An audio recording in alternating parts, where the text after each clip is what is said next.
as the story's narrator. Hey everyone, and welcome back to the channel. Today we're diving into one of those classic stories that's been told for generations, a tale that's simple on the surface, but packed with a powerful message. We're talking about the story of the fox and the crane. It's a timeless lesson about cleverness, courtesy, and the golden rule. Treat others as you would like to be treated. So grab a comfy seat and let's unravel this fantastic fable together. Once upon a time, in a sun-dappled forest, lived a very sly and clever fox. This fox was known throughout the animal kingdom for his quick wit and his love for a good practical joke.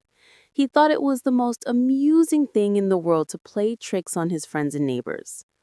One sunny afternoon, feeling particularly mischievous, the fox decided to invite a new acquaintance over for dinner. This acquaintance was a graceful, elegant crane with a long, slender beak and even longer legs. The fox trotted over to the crane's home by the marsh.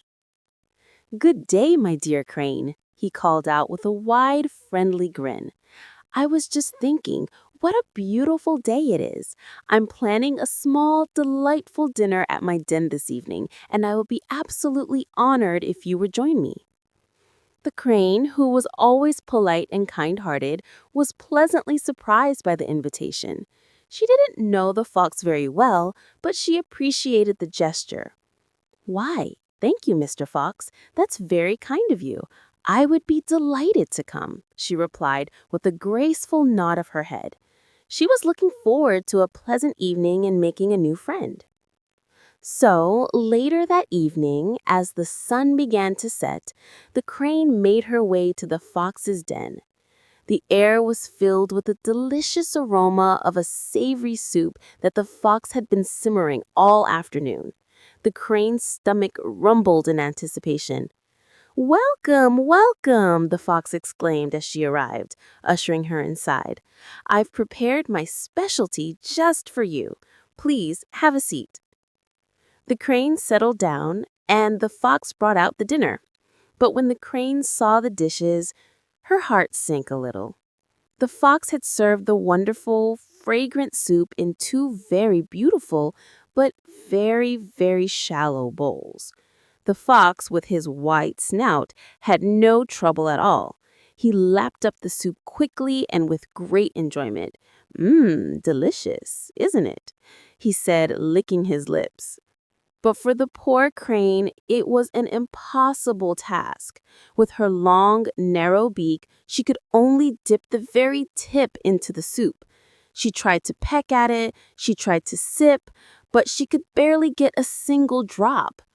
All she could do was get her beak wet while the delicious smell filled her nostrils, making her even hungrier. The fox pretended not to notice her struggle. "Is everything all right, my dear crane? You're not eating. Don't you like my soup?" he asked, a sly twinkle in his eye. The crane, feeling embarrassed and realizing she'd been the victim of a cruel joke, maintained her composure. "Oh, it smells absolutely divine, Mr. Fox," she said politely. "But I'm afraid I'm not very hungry this evening. Thank you so much for the invitation." She was hungry, of course, but she was also hurt and disappointed. She understood now that the fox's invitation wasn't about friendship at all. It was just a mean-spirited prank. As she flew home that night, her stomach empty and her spirits low, the crane thought about what had happened. She felt tricked and foolish. But instead of just being sad, a new feeling started to bubble up. Determination.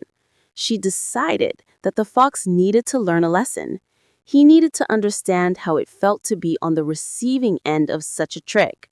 So she began to plan. The very next morning, the crane paid a visit to the fox's den. "Good morning, Mr. Fox," she called out cheerfully. "I wanted to thank you again for that lovely dinner invitation last night. To return your kindness, I would be so pleased if you would come to my home for dinner this evening." The fox's ears perked up.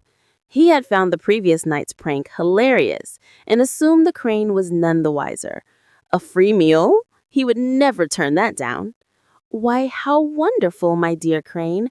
I accept with pleasure," he said, already imagining what delicious food she might serve. He thought to himself, "This foolish bird has no idea I was making fun of her. This will be another amusing evening." That evening, the fox trotted eagerly to the crane's home by the water's edge. Just like at his den, a wonderful aroma filled the air. This time, it was the smell of finely minced meat and fish, a feast fit for a fox. His mouth began to water. The crane welcomed him warmly. "Welcome, friend. I'm so glad you could make it. Please, sit down. Dinner is ready." The crane brought out the food, and the fox's eyes widened. The delicious meal was served inside two very tall, slender jars with long, narrow necks. The crane, with her long, elegant beak, could easily reach all the way to the bottom of her jar, enjoying every single bite of the tasty food. She ate with relish, pulling out piece after piece. But for the fox, it was a different story. He sniffed the jar, his nose twitching. He could smell the incredible food so close, yet so far away. He tried to put his snout into the opening, but the neck was far too narrow. He tried to lick around the rim, but he couldn't reach anything. He even tried to tip the jar over, but it was too heavy and stable.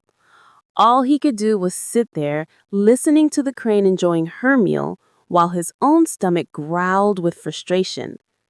The crane, noticing his predicament, looked at him kindly. "Is something the matter, Mr. Fox? You don't seem to be eating. I do hope you like the food I prepared." She said it with the same feigned innocence he had used the night before.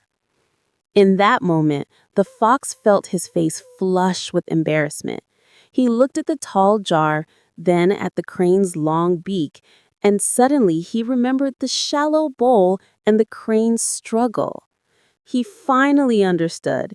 He realized how unkind he had been and how it felt to be made a fool of. He had walked right into a trap of his own making. Without a word, the fox hung his head in shame. He was hungry, but his pride was hurt even more.